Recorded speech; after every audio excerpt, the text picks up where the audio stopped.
Hello there, my friends. Welcome to today's episode. Well, I should say there's going to be several episodes I'll be dropping today. I should have conversations with Christian Finnegan and Dr. Michael Mann, the paleoclimatologist, coming up as well later on today. This first one welcomes our good friend Bill Boyle, Bill B in D.C., who was hanging out with us last night at our hangout. Thank you to everybody who joined us, especially Gareth and John, Gareth Sever, Jon Carroll, who collaborated and sang a wonderful birthday song to me that I will share with you at some point here. It was really, really cool. They were together at John's place in Massachusetts, and I'm going to meet Gareth Sever for the first time tomorrow when I'm in New York City to work on HBO's Last Week Tonight, and he's there about to jump on a cruise that he will be one of the main performers on with his partner Matt on Buckets and Boards. Anyway, very, very cool. We had such an amazing time at last night's hangout. I think there was about 50 people there for quite a while. Thank you to everybody who joined us. And yeah, Bill was there, and now I've got more of that conversation. We touched a little bit on some of it last night, but Bill Boyle and I caught up and talked about the new Speaker of the House. I asked for his thoughts on the Arab-Israeli conflict and where they're at, and where we're going, as well as the latest in Russia's war and invasion into Ukraine. We talked a little bit about Elon Musk, as always, and always love talking to Bill, one of the smartest guys we know, and so many smart people listening to this program. If you want to be on the program, hey, pitch yourself. Bill used to call the old show with thoughts, arguments, and points. And when I started the podcast, I just said, let's just start taping conversations. I always love talking to you. And that is exactly what we did. You can find Bill on Blue Sky now, where I think he mostly is sharing his thoughts. Links to that in today's show notes. Let's do it right now with Bill B in D.C. I want to talk to you about more than just crime in D.C. and all of that. I want to get your take on the new Speaker of the House and what the scuttlebutt with all of your hoity-toity D.C. friends are. What do you think of Mike Johnson? Most people have been focused on his religiosity, some calling him a ChristoFascist, including David Rothkopf. I think that's appropriate, and we're learning more about his extreme opinions. But we've now got his first official big move, policy move. They voted in the House to support Israel, but only if they cut the funding to the IRS that specifically was created to go after wealthy tax evaders.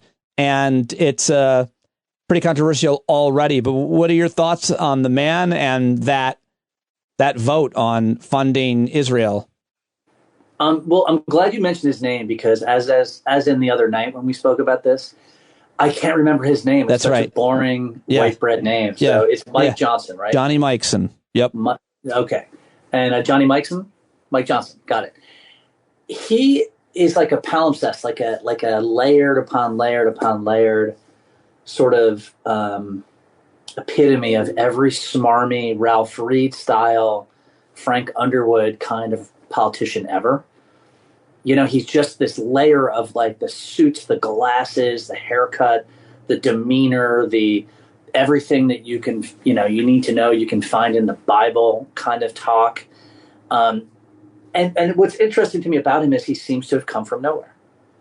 This is a guy nobody paid attention to. This is a guy who like just kind of rose up out of the mud of, the sort of evangelical part of the Republican Party to a position of seeming power. And I can't really believe he does have any power because, the bottom line is he has no money. He doesn't know how to raise money.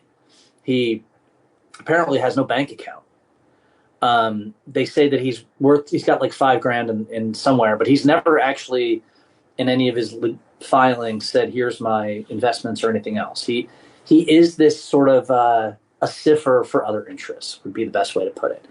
And it's mostly he is the least objectionable to the most number of people in the Republican caucus in the House, which is really wild when you think about it, because what that means is they want somebody who they don't care if he's insane about religion and its application to American government. They don't care that he doesn't really care about Ukraine at all. They don't care that he takes his cues pretty directly from Trump, right? Like So sort of rather than look at what this guy believes or purports to believe, it's more important and better, I think, to look at how everyone kind of can put on them whatever they want. They can project onto him. And what's projecting onto him is a Republican House caucus that really just doesn't give a shit about anything other than a very short term and like, what is this good for Biden? And that's by the way, my real thinking on Ukraine. They don't really give a shit about Ukraine either way. Right. They care whether or not it's good for Biden. If well, they think Biden can not only win, that, but I think it's fair to say people just don't make this point. I'm sure you have plenty to say about it. The reason why a lot of Republicans support or don't support Ukraine and either tacitly or do support Russia is because Russia will interfere in America's elections to try to help Trump and other Republicans get elected. And whether they say it or not, it's clearly part of the calculus. So I don't actually believe they believe that. I think that they have, remember, they spend a lot of time. You don't believe that Republicans think that Putin is going to help Donald Trump, thus them get elected? No, because I think that they actually really believe that they are the natural majority in the country. They really drink their own Kool-Aid. And I think, I'm sure there are some, but I think the vast majority, there's some love for Putin, but not, there's less Putin worship out there in the GOP than there was a couple of years ago. The war in Ukraine hurt that. And they don't, except for a couple of real Looney Tune ones, most of them want nothing to do with Putin and never talk about him. Their problem with Putin is that he's losing to Biden, right? The sort of Putin as Übermensch myth has been very, very profoundly broken. But at the same time, Biden might come out looking like JFK after the Bay of Pigs or after Reagan after winning the Cold War. And to them, that is absolute. They don't really give a shit about American interests. They only see American interests in the very small world of what their electoral interests are in the United States. You don't think Donald Trump likes Vladimir Putin because Vladimir Putin interfered and will continue to interfere in our elections to try to help him and hurt Joe Biden? I think that Trump, if there's such a thing as Trump having an honest belief, let's say he has a deep dishonest belief. His honest belief is, I will do anything to win. But Trump doesn't feel that way because Trump would never want to admit to himself that Vladimir Putin handed him anything or that anybody did. Trump is a narcissist, pure and simple. What Trump sees in Putin that gives him the shiver down his leg is that he wants to be Putin. Trump wants to be a dictatorial figure in a major country. And he, as far as he's concerned, think about how stupid it is, by the way. Look at the position Putin's put himself in, where he almost was overthrown by a half-assed coup. But if you see that guy as being awesome, there's something wrong with you. And by the way, it's not just Putin. Trump loves Kim Jong-il and Kim. God, I'm blanking on which Kim. Anyway, he loves the leader of North Korea. He also loves Xi in China. Says great things about him. Trump likes dictators because that's his aspiration is to be one. Right. And Trump completely misunderstands what makes a country strong. The thing all those countries all have in common is none of them have real friends when it comes to their foreign policy as countries, whereas the United States has an enormous alliance system, right? Trump is such an idiot, he can't understand why that alliance system is so powerful. In fact, he sees it as a net negative. So I think, and so to get back to our buddy Mike Johnson, is that, that guy is really like a cipher. He's just a placeholder, basically. And you can see how utterly unprepared he is for what he's doing when his first bill, which is to, take $14 billion or whatever it is, or $24 billion, and take it away from the IRS enforcement, and then give that money to Israel. And it's an even Steven deal. My comment about that was like, that's like saying that we're going to cut $14 billion from our accounts receivable department in a company and expect to keep making money or expect to break even. Right. You don't. Every dollar you spend on that kind of enforcement, and you're talking to someone who's been audited by the IRS. I see what they do. I know how they do it. That normally gets them, for every dollar they spend, $12. So to cut that money is, and by the way, one of the things they want to cut one of their proposals, the IRS is creating a website and a program where you or I could, for free, file our taxes directly with the IRS. The reason they're trying to get rid of that, of course, is that all these tax preparation companies are losing their shit over this. And these guys are giving money. So they quite literally are holding Israel's security, right? Yeah. In hock to the tax fucking preparation industry in the United States. That's how low and how short-sighted and how just utterly lame these guys are. They don't care. Like their view of the world is so provincial, narrow, and fucked up. It's amazing. And that's our boy. That's Mike Johnson. That's who he is. This goes nowhere, this bill. And so where does that leave funding for Israel, much less Ukraine? I mean, you would think there would be more, and maybe you can split the hair, bipartisan support for Israel than there is for Ukraine, which is crazy because, as David Rothkopf and many others have made, the argument around America's vital interests and national security and what is more of a threat to America, and one might argue Israel, is not Hamas. Hamas is not. It's Russia and Ukraine. Yeah, 100%. It's Russia and Ukraine. Yet, okay, we're not even talking about that yet. The first order of business, funding Israel, but only if you cut IRS oversight. And so it passed out of the House with Republican support. It won't probably pass out of the Senate. Did that bill already pass the House, or have they voted on it yet? Oh, I thought it did. But even if it does, it won't. Right. I don't think get out of the Senate. And if it does, it won't even be taken up in the Senate. Yeah, but Joe Biden would veto it. So I mean, it's interesting to see that Ukraine may not get the vital funding that they are asking for and need. And we could talk about that, and Israel won't. I meant Israel, and Ukraine is even further down the list, it would seem. Right, and there's a very conservative, I suppose I would now say former Republican friend of mine in D.C. He's always said that the central conceit of these guys in the House on the Republican side is that they think they control the entire government when they only barely control 1/2 of 1/3. Right. And their tactics actually work in the House with their own members, right? With their own caucus. Because if you've noticed, the moderates all just collapsed in they allowed this guy Johnson to become speaker because basically they got tired and their principles got worn out. Wow. Because they just don't have enough principles to really fight for that. And then they allowed a guy to come in who's much more extreme, who, by the way, like a majority of House Republicans want to vote for aid to Ukraine and aid to, probably all but 30 want to vote for aid to Israel. But instead, they're going to fight it because the moderates in their caucus always weaken and break. Their problem is that when you spread that out to the rest of the federal government, the moderates in the Republican Party and Senate aren't going to break. They're not going to suddenly wake up some morning and say, yeah, fuck it, let's do this. None of the Democrats are going to break anywhere, and they don't have the White House. They don't have pressure on the White House. So what's going to happen is, I suspect, this is just going to get more and more and more nasty, and the pressure is going to get higher and higher and higher in these guys. And we'll see if they're willing to crash the entire car over fucking helping out tax preparers. I suspect in the end not. I suspect at the end they'll break. I think more honestly helping out wealthy earners, if you want to call them earners. But this doesn't really, there are not a ton of people who are heavily affected by this. There really are not. There are, we're talking in the hundreds of people that are strongly affected by this. Affected by what? By the going after people who over $1 million who just haven't filed their taxes.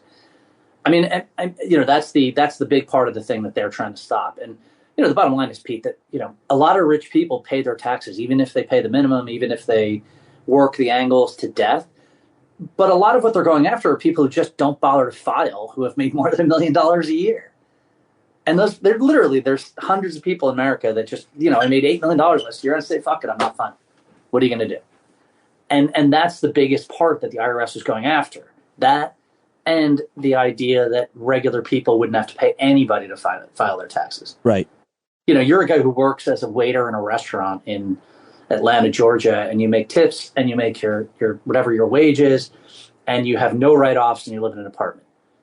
Your taxes are profoundly easy to do. The IRS wants to make it free for you to do that, and the Republicans want to make sure you have to pay somebody something to do that. This is what they're trying to stop the successful support of American foreign policy for overseas. I mean, it's quite a cynical gamble that will most likely pay off for Republicans. I don't think it will. Okay, so let's take a step back then. Whether it's not this piece of legislation about funding Israel to the tune of tax cuts for the IRS, let's just talk about the idea of Mike Johnson and what he believes, and will it affect the midterm will it affect the elections next year in terms of potentially throwing those, this is my big question I've been asking everybody, those Republicans in Biden plus whatever districts like mine where Mike Lawler is a Republican, does Mike Lawler and other Republicans who voted for this extremist who wants to make homosexuality and sodomy, which is not exclusively a gay thing, let me tell you, outlawed. So they tell me. Does that hurt these Republicans? Yes. So these Republicans all are already reeling about the Dobbs decision. Dobbs decision is already hurting these people pretty badly.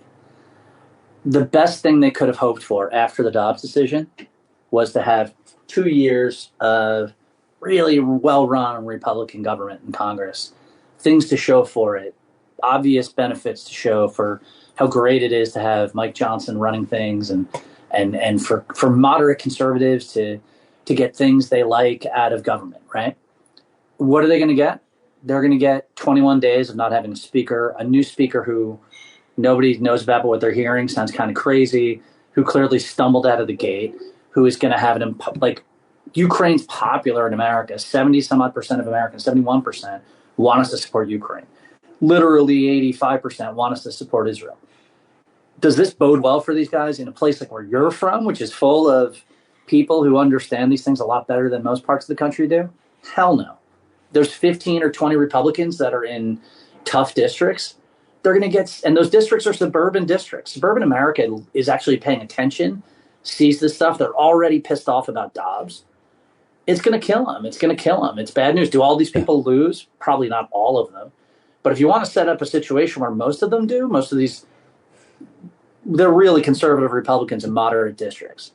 Those people are really in trouble. They're really in trouble. And they don't even, someone like Lawler, who was talking very openly about what clowns his own party is, that doesn't help him really, because Republicans, the MAGA people, won't be excited to vote for him either. He voted for the clowns. And then he voted for the clowns. It looks so, what do you call a person, a human, a grown adult who is, openly critical of a thing and then supports the thing shortly after, in that kind of way?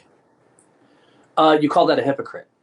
But it's got to be, I'm a hypocrite because I make fun of something you're wearing and then I buy it a week later. But hypocrite hypocrite. But I'm not. My party's electing idiots, then you vote for the idiot. Right. That makes you a hypocrite. That's too. what I meant. All right. So you do think that the election of a ChristoFascist, what do you think of that title for Mike Johnson and his ilk, who want to basically force people into believing what they believe religiously? Well, that certainly sounds like fascism. It certainly sounds like Christian fascism, doesn't it? I mean, the people get caught up in fascism and they always think that it's got to be like Mussolini or Hitler. Right. But that's not actually really, those are outliers actually for what it normally looks like. And, the bottom line is if you look at the Arrow Cross in Romania, in Hungary, or the various really insane Romanian fascist movements that made the Germans look moderate in the 1930s and 40s, they were all the Order of St. Michael. I mean, it's very easy for these really weird and crazy organizations to become fascistic. And what Mike Johnson says is that he doesn't really we're not a democracy. That's the line he uses. And he justifies a lot of what he says by saying, well, if it's not in the Bible, then we shouldn't do it. So his wife ran a reprogramming center to try to un-gay people, described gay sex as like something akin to bestiality.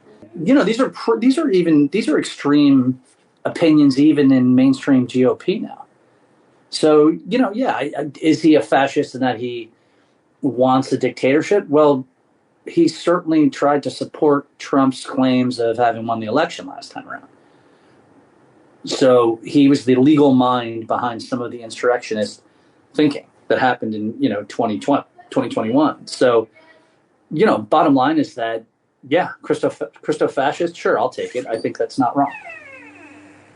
Okay, so let's talk about so many other things I wanted to discuss with you. I feel like because of what's happening in the Middle East, we're not hearing as much about what's happening in Europe, the war, the Russia's invasion in Ukraine. So I wanted to spend a couple minutes talking about what's happening there. Sure. So I think that we're at a stage where we can say that the Ukrainian offensive has hit close to what it's going to hit this season. Now, the way that's being presented by people is they failed. And that is a very simplistic way to look at it. Did it do what I was hoping it would do? No, it did not. I was hoping to at least get to Tokmak and break up the Russian forces in the south. It did not do that. But what it did do is it completely gutted the Russian military yet again.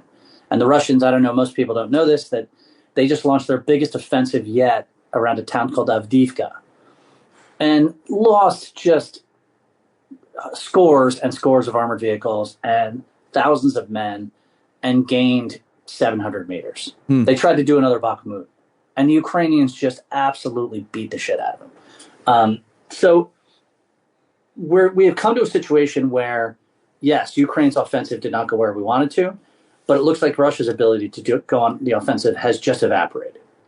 At the same time, the Russian fleet got completely wrecked. Large parts of it got completely wrecked at Sevastopol, which is Russia's main base in the Black Sea. And the Russians have had to withdraw most of their assets to a place called Novorossiya, which is all the way on the east side of the Black Sea. And Ukrainian grain shipments are now coming through. The Russians are unable to stop Odessa's port from sending grain out. So in the big picture, did that offensive do what I wanted it to do? No, it did not. But at the same time, Ukraine is still incrementally doing better. The problem Ukraine has, and General Zaluzhny today said this, it's a thing that people have been talking about in the super hardcore nerd warfare world, is that mines, precision-guided missiles, satellites, drones, man-pads, all that stuff makes being on the offense quite difficult. And the Ukrainians try to do it sort of the American-style way at first. They tried to do it their way, which is less combined arms and more like infiltration tactics second. And the first was worked terribly, which should really make us think about how we fight wars in America. But the second one only had sort of a grinding, harsh outcome. Now, did they kill 3 or 4 Russians for every Ukrainian that died on that offensive? Yes, they did. And that's a big deal. Did they chew away at the vestiges of Russia's offensive power? Yes, they did. That's a big deal. But Ukraine is going to define its victory in large ways by whether it gets all its territory back. And in that front, we're not there yet. Right. And I should point out, this war started February of 2022. So we're a year and almost close to 2 years into this war. This has been a short war, a very short war. And I think that people, both American political culture and foreign policy and regular people in general, the fact that the war has gone on for 2 years and might go on for 3 more doesn't mean that it's any less important as an investment in our national security. You see people now going like, oh, the Ukrainians lost our offensive. Well, I guess we're done. And that is absolutely asinine thinking, because Russia doesn't go away. Russia doesn't get better. We don't win if Russia can reconstitute and we let Ukraine go and Russia wins a year or 2 from now, right? These stakes, the geopolitical stakes, are just the same. Right. Whether we fought a long war or a short war. And I think that what people need to concentrate on is what are the geopolitical stakes. And in the end, by the way, you can see a situation where Russia loses, but so does Ukraine. And that's almost as bad for us as if Ukraine just loses and Russia wins. Because the point of all of this is that we need to put a stop to Russian aggression to make sure they know it's never worth doing on any large scale in any direction that points remotely near NATO. And if we don't do that, and we don't make that super clear, and we don't make them pay an enormous price for it, they are dedicated to, and as the war has gone on, they have said it more and more clearly, that they want the old imperial or Soviet borders back. Right. They say it very bluntly. And if you can't keep that front and center in the way you think about this war, then you're a callow fool who's going to get rolled. How closely are you following what's happening in the Middle East with the Arab-Israeli conflict? Have you ever seen anything like this? Obviously, the attack was unprecedented, and Israel had the world sympathies, and I think in many ways still does because of the brutality of that attack. But the brutality of the response to that attack is already severe. It's impossible to know what's happening in Gaza because the reporting is really hard to get. You can't trust Hamas, but you just have to see some of the pictures and then know that they're going to continue that, much less hearing stories of the Palestinians who don't have electricity, food, and water. And you can see that sympathy for Israel that it had start to erode. I asked Peter Bergen about this. I asked Rothkopf about this kind of analogy to 9/11 when America had the world's sympathy, as Israel did to a certain extent, and then squandered it years later with an invasion into Iraq, of course. And I don't know what you think about that analogy. I don't know what you think about the conflict, but I have been wanting to talk to you about it because I figured you had a balanced, measured, thoughtful approach to it. So I would say that this war strikes me as similar in some ways to the Yom Kippur War, the 73 war, where the Israelis got surprised.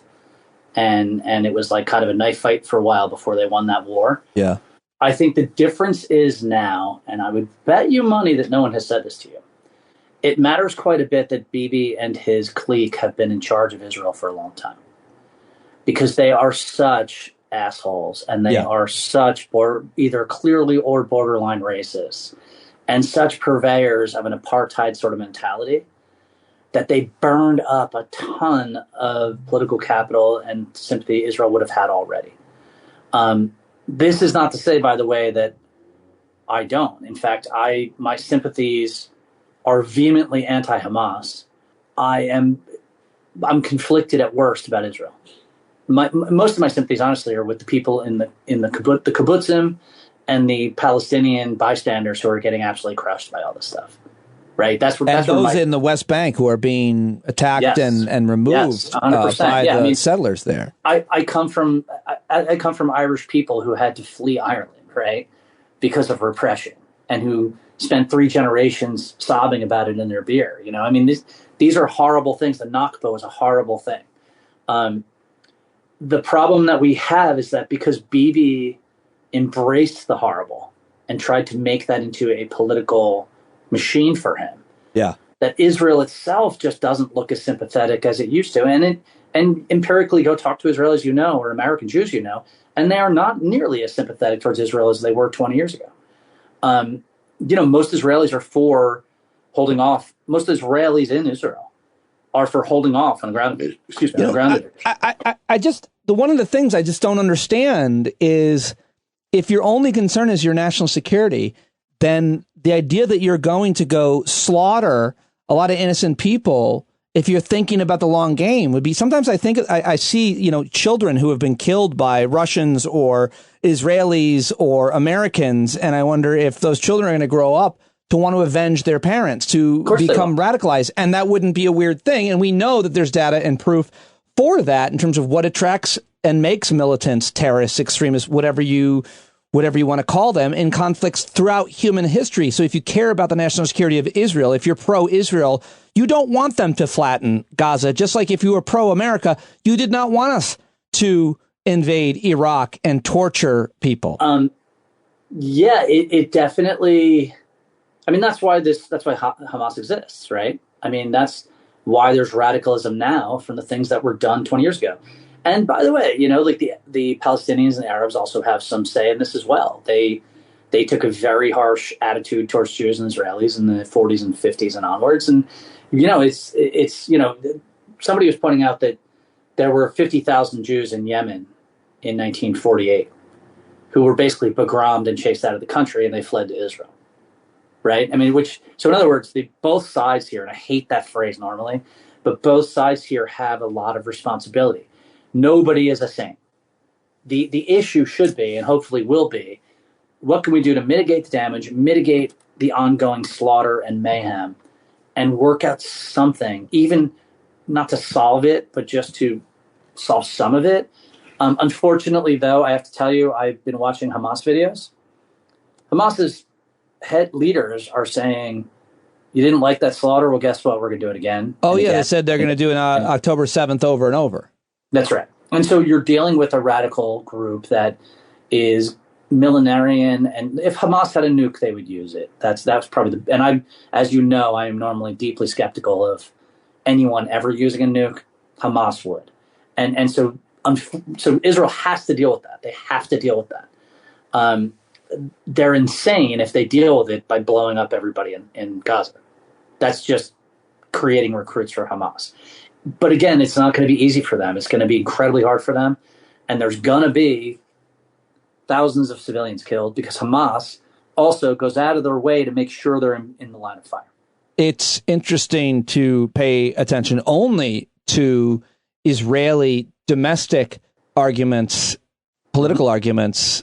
I read 80% of Israelis are blaming Netanyahu, of course, for not keeping them safe. I mean, the blame goes to Hamas for the attack, but also one could blame Netanyahu for Hamas because he empowered Hamas to keep the Palestinians between the West Bank and Gaza. He wanted to split them. Divided. Since 2006 has done nothing in an effort for a two-state solution. It's all short-term domestic politics. One might even argue the similarities between him and Trump are crazy, that he's doing much of what he does to stay out of jail. Well, that's 100% true. I mean, think about this. If you were the leader of Syosset, New York, and you were the mayor of some small town, and you called yourself Mr. Security, which is what Bibi called himself, and you brought in some crazy group because you split some crazy group in the town, and then one of those groups who you supported forever killed 50 civilians, would you really say, like, well, I might get indicted next year, so I'm going to stay in office no matter what? Right. Like, think about how utterly cynical and narcissistic and nasty that is. He doesn't give a fuck about anybody. He just wants to keep himself out of jail. Bibi Netanyahu and his wife are the kind of people that the last time they were in the White House, they brought suitcases full of dirty laundry with them and then tried to make the White House staff do their laundry. Yes, I'm totally serious. I've never heard that. Up. Why did they do that? The White House said, "Fuck you, pack your laundry and take it home." Why did they do that? They apparently they were doing it. They've been doing it for years. When he came to Washington, I'm sure he does it everywhere he goes. But think about how crazy that is. That you're the kind of person who thinks, "Hey, honey, let's pack all our dirty laundry. We're going to sleep in the Lincoln bedroom, and those fools will do our laundry for us." Like that to me, like that's one of those little things that suggests something enormous about somebody. Because you or I would be way too fucking embarrassed to do that, right? You would think that was bizarre to do, and you would never do it. To the White House, I'd probably bring some laundry. Well, now you might, right? Now that you know they'd actually do it. Never thought of the idea. Right. I mean, but just like, so Bibi's the worst, and apparently there's no mechanism to kick him out early, which is very unfortunate. And Israel is kind of without any real leadership right now. You know, Bibi shows up at things, and special forces guys get in his face and chant "loser, liar" until he has to leave. The leadership, he tried to claim that Shin Bet, their intelligence service, and their army had missed all the signs, and they literally put out a statement an hour later that basically said, "Fuck you, Bibi, that's bullshit." Right. And then he had to take it back 2 hours later. You know, like, Israel does not really have a government right now. It's got a bunch of people furious with Bibi who have to put up with Bibi. And that's the recipe for doing something catastrophic, right? That's the recipe for it. Because there isn't, and I will tell you, without Biden and Blinken effectively sitting in on all their decisions, I think you'd be seeing the West Bank being leveled brick by brick right now, regardless of the casualties. There is a plan out there that somebody leaked from, I think, Shin Bet, that they were going to basically force everybody to walk over the border into the Sinai Desert. Fuck you, get out, you're in Egypt now. Which would be a genocide. Well, not a genocide, but it would certainly be a war crime. What do you... And that just tells you that that was even considered, means that there is no real political control of what's going on. It's a really important point about the divided political politics in Israel and the effect that it's having. You would think that in wartime, most countries come together, and in many ways they have, but in many ways they clearly have not when it comes to the leadership. I mean, the leadership is super divided. Yeah. They just don't have the ability to get rid of the albatross around their neck, which is Bibi. You know, in previous crises, you had a Rabin or a Begin or somebody who would kind of be able to give a considered approach to what was going on. Even when they did the wrong thing, even Sharon, in the end, considered, how do you do this a better way? Right now, you have a rage and you've got a vacuum at the top. And the Israeli public is certainly not banging for the most extreme measures at all. In fact, they're making it clear they don't want the most extreme measures. So it's a lot's going on. And this also, you know, something that should be said is the Biden administration is juggling 7 or 8 balls in the air that are enormously important. And they haven't dropped anything yet significant that I have seen. I mean, I'm sure no one has gotten on here and mentioned Myanmar civil war. We haven't done a segment about Myanmar civil war. Myanmar, half of the country at least, has been taken over by a multi-stage and multifaceted revolt against the military dictatorship there. Very, very consequential thing. It's going to have everything to do with China's influence in that region for a long time, etc. But the world is so on fire right now that that's like not even making it into the A section of the New York Times. I'll have to read up on that and we'll talk about it. But before I let you go, I don't know if you've been following Elon Musk's latest hijinks, his interview with Joe Rogan. He called him Rohan in a tweet. And his strange reaction to the Middle East conflict. It's Twitter and its loss of over, how much of its value has it lost since Elon took over? It was valued at $12 billion. The best valuation I saw, which I think your friend Barry Ritholtz, I think he mentioned that it was probably worth about $12 billion when Musk bought it. But he bought it for $44 billion. He paid $44 billion, and now he's claiming it's worth 19. But I got to tell you something. Say it was worth 15 for the sake of argument. If it's lost a third at least of its advertising revenue, it's probably more like lost 60 or 70% of its advertising revenue. And it's lost definitely 30% of the people who go on the site, who were the most dedicated people in general on the site. Then it's probably really worth something like 10. That 19 billion is almost doubling its actual real value, probably. And you know, you see him doing all this crazy shit. It's going to be the world's greatest dating site. Last week, the week before, it's where you're going to do all your banking on Twitter, right, or on X. It's going to be the world's banking site. He's coming up every week with a new sort of pie in the sky bullshit thing that's Twitter's going to be amazing. He's doing what he did with Tesla. Let's be honest.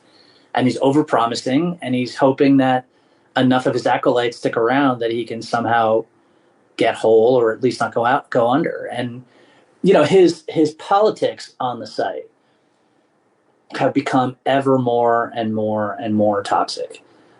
His latest thing is that a guy who claimed to be a descendant of Robert E. Lee, and when you looked at this guy's posts, very definitely a racist, posted this thing where it was someone had taken the statue of Robert E. Lee down, I think in Richmond or North Carolina somewhere, wherever. I think it was Charlottesville where the protest was. Okay, even better. And they were smelting it down. Yeah, they melted down, and yeah, it's like the Lord of the Rings when Gollum gets engulfed by the lava in Mount Doom, right? Except for the Lost Cause, which is fucking beautiful. Same thing.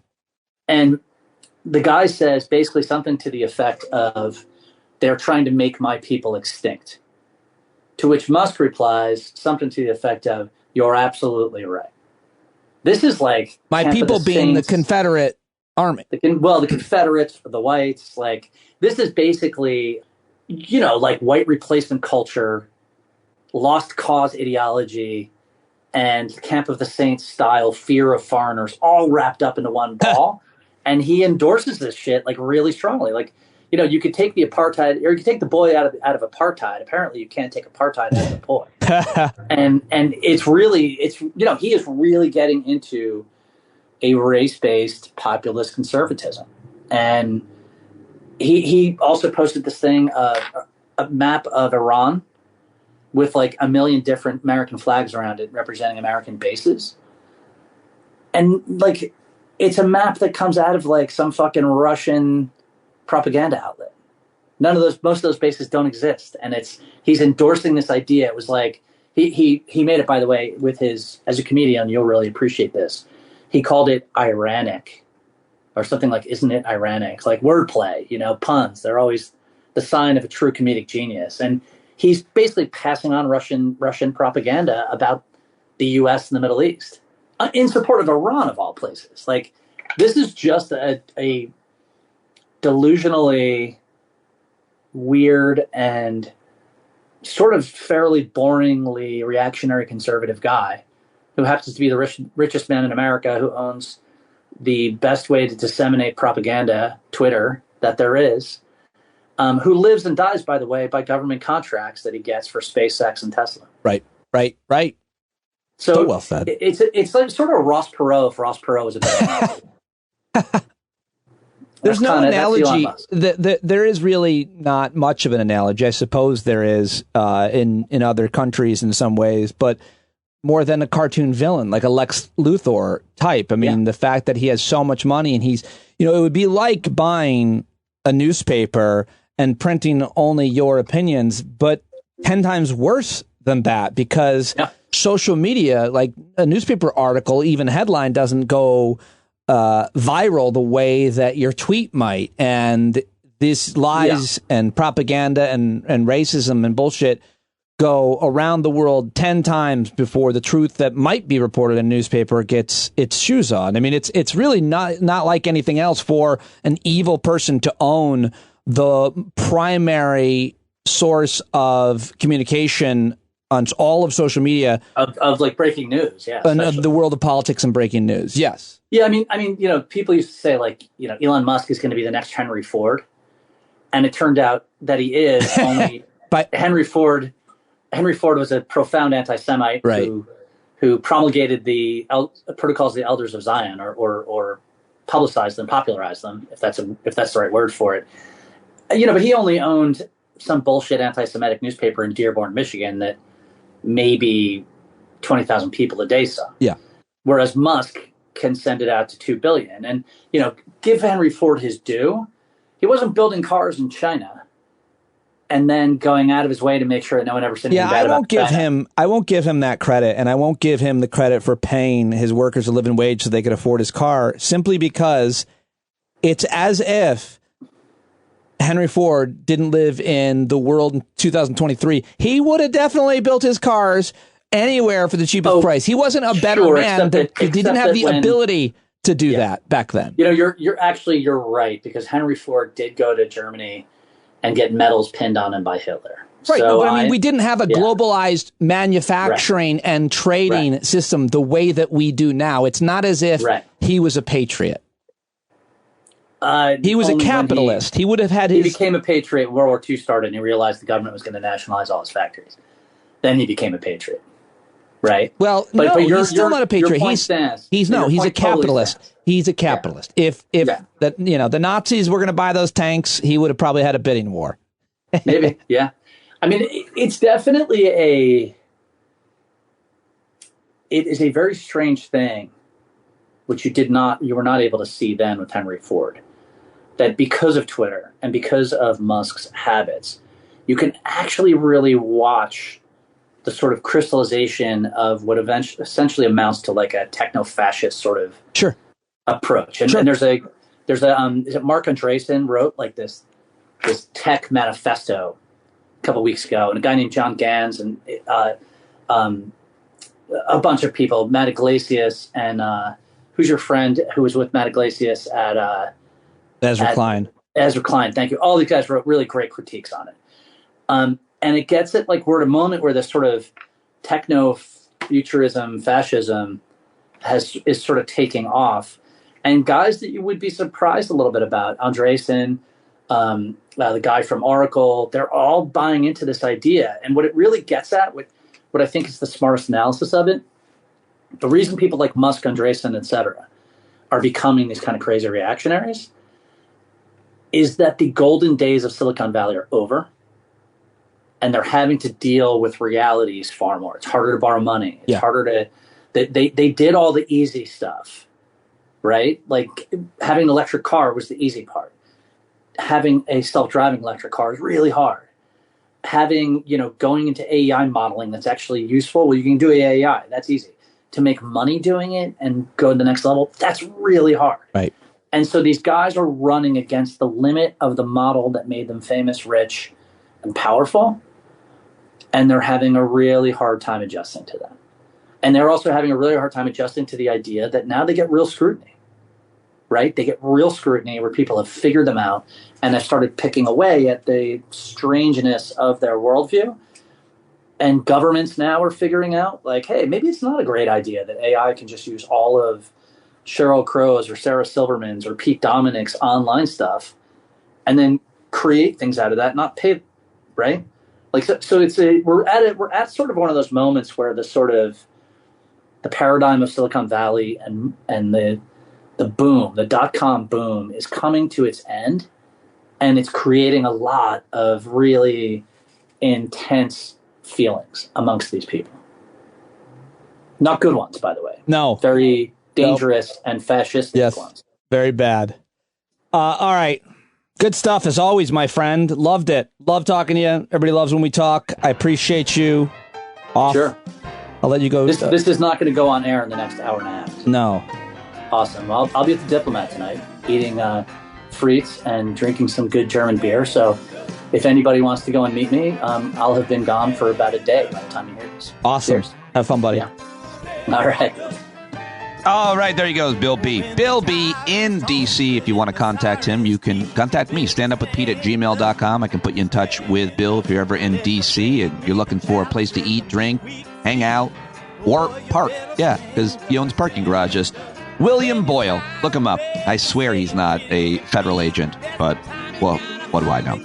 Always great talking with him. I appreciate you pressing play and supporting the program with a paid subscription because I can't do it without you. Did you know that? I cannot do it without you. Thank you to all of you who already do and have for such a long time. If you haven't signed up, go to patreon.com right now. Patreon.com/Pete Dominic. You can't just go to patreon.com. Didn't do that very well.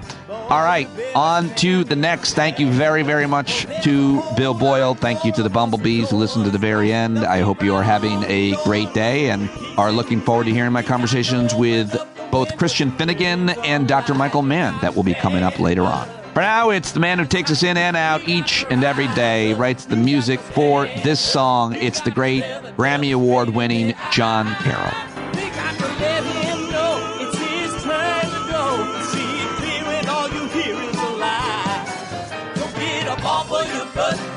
Off of your fence, even if it ain't a very friendly audience, well, they'll begin to listen when you start making sense, and you stand up, stand up. No need to point your rifle to defend your town, just stand up, stand up.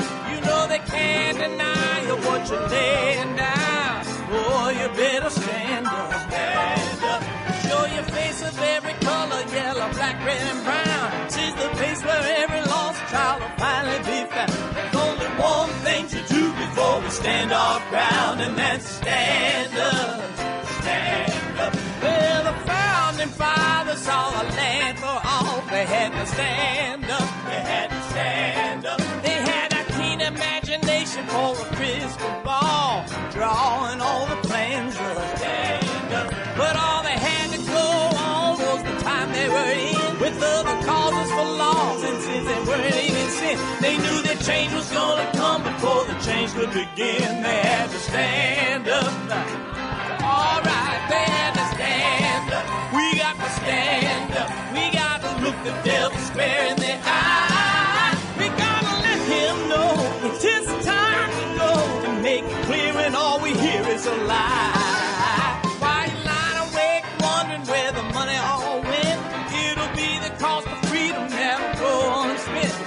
and see him flee the scene of that experiment. If you stand up, all right, we got to speak up, we got to reach up and raise your voice in every way you know how. Don't be toes up, you got to show up. Ain't no better time to do it but now. No need to pledge allegiance to no wanton tribe. Rise up, show obedience to the voice inside, and listen well and it'll tell you not to run and hide. It says stand up, stand up, got to stand up.